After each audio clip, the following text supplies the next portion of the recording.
Hi, this is Jamie with Stonemaier Games, and today I'm going to do something a little bit different because earlier this morning I received the advanced copies for Scythe.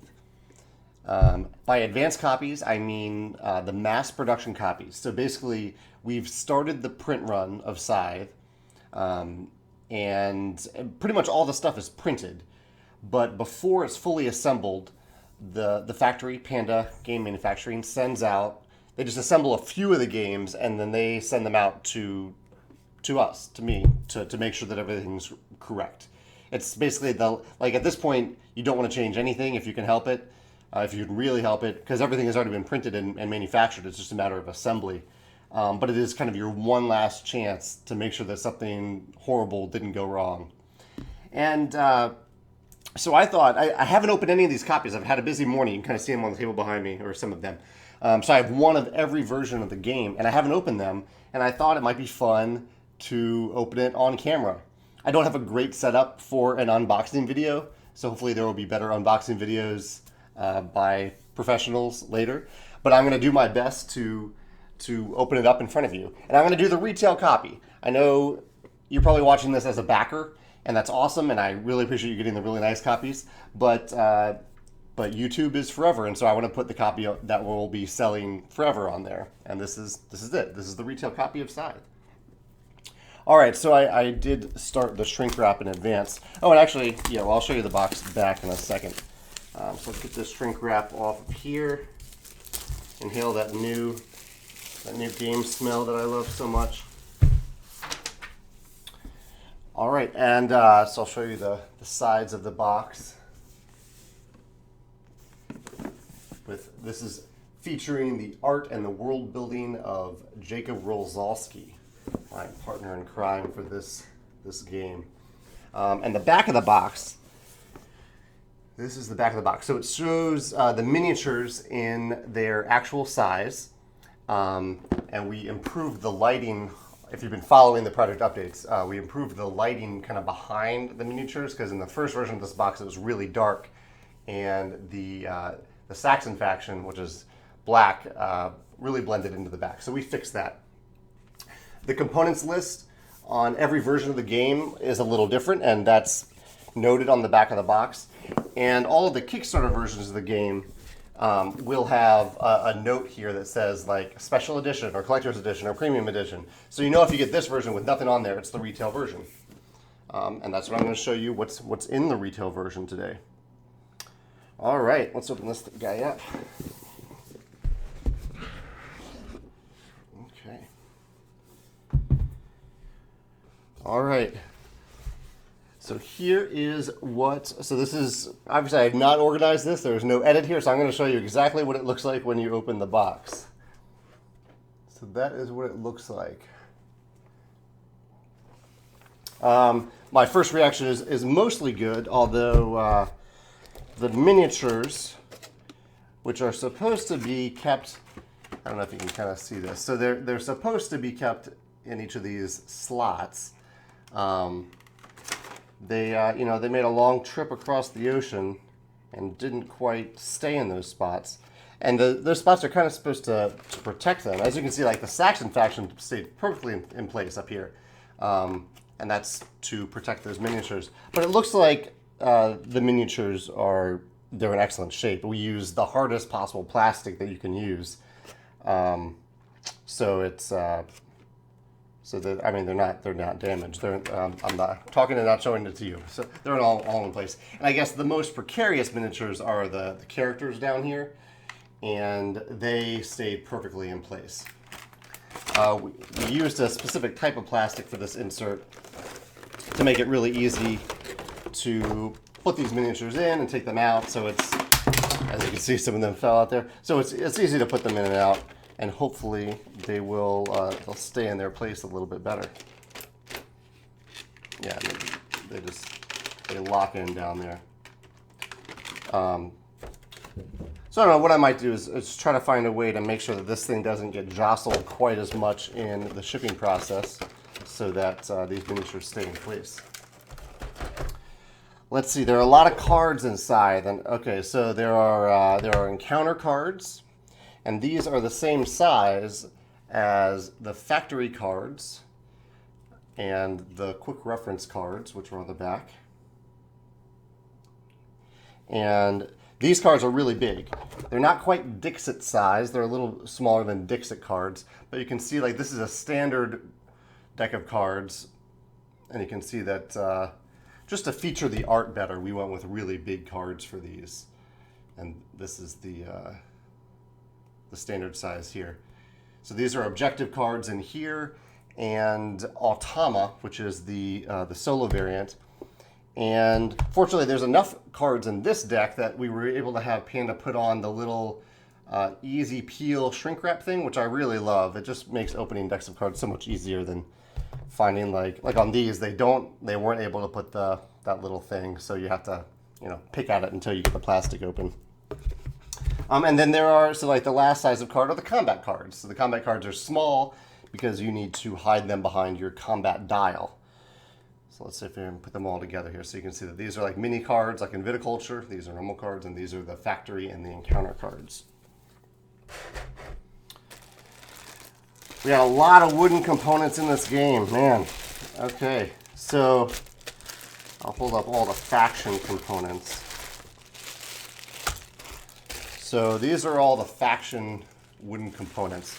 They're separated into two bags just because of the way they're manufactured. So in this bag, you have all the structures and some of the tokens that keep track of your popularity or your power. And I believe your player token is in here. Your player token's right down there. And then in this bag, you have your stars and your workers. Every faction has unique worker shapes. I'm really terrible at holding stuff up to the camera. Yeah, so there we go. And so there are a bunch of those. And then we also have a bunch of custom wooden tokens in this bag. Just like custom shapes for wood and oil and metal and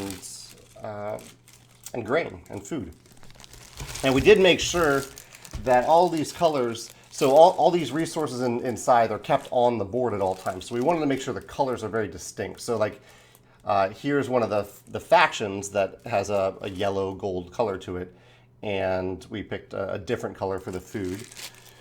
Similarly, we have, I don't know if you can kind of tell, like these are this is the oil.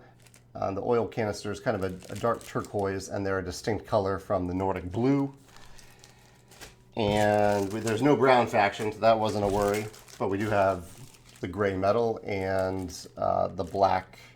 Oh, no, that's oil again. The Saxon faction here. Here's Saxony, and gray. So there's no color confusion there on the board.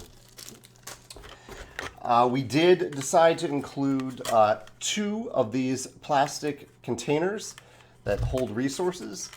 So they have a nice firm grip to open them up, and then they form 2 containers. So you can store your resources in these containers. They will stay closed. They have a really tight seal. And during the game, so you can put like 2 resource types in here, and then during the game you put this on one side of the table and this on the other side of the table so everybody can easily reach it. Just makes setup and cleanup a little bit easier. I'm really happy with these. I hope to use these in a lot more of our games. All right, let's take a look at these. So these are some of the, we have power dials here. So in the game, so this came a little punched out of the game, out of the box. So this is the, this is the Nordic faction. So basically the power dials are factionless. Whenever you have a battle, it's between 2 players, and each player chooses a number on their power dial.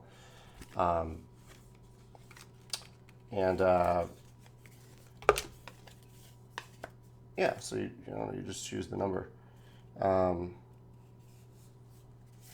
Yeah, so that's how the power dials work.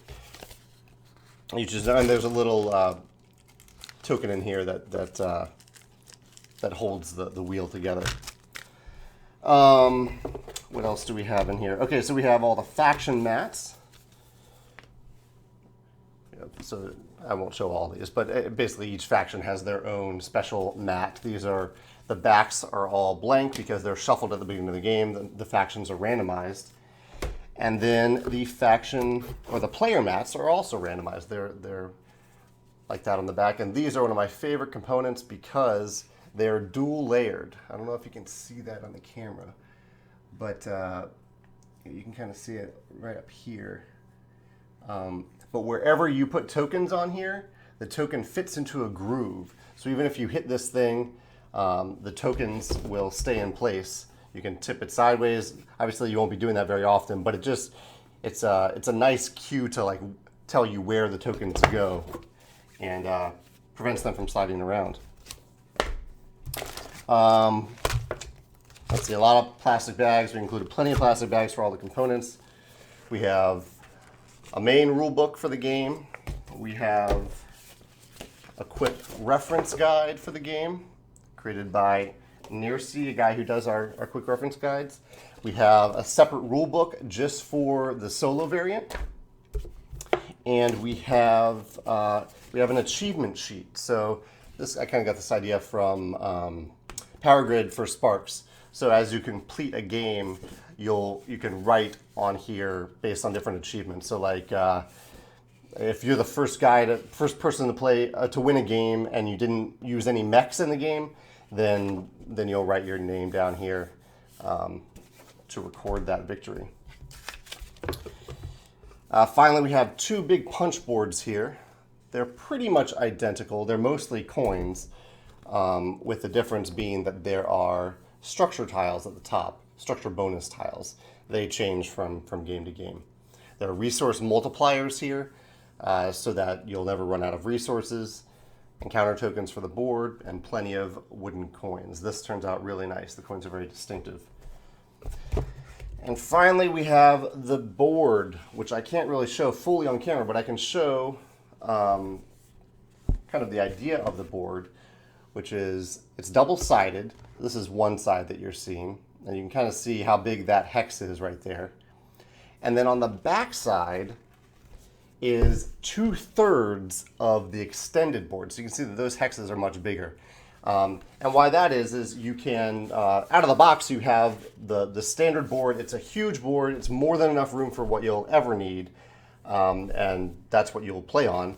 But if you have a giant gaming table and you maybe buy this game in retail and you realize, hey, I want to extend my board to fill up the whole table to create a more epic experience, then you can just purchase the board extension from us, which is just the other missing 30% or 33% of the board that you slide up next to this thing, and you have a much bigger board. Well, folks, that is my extremely unprofessional unboxing of the Scythe, the retail version. I'm really excited to share it with you. Thank you for watching.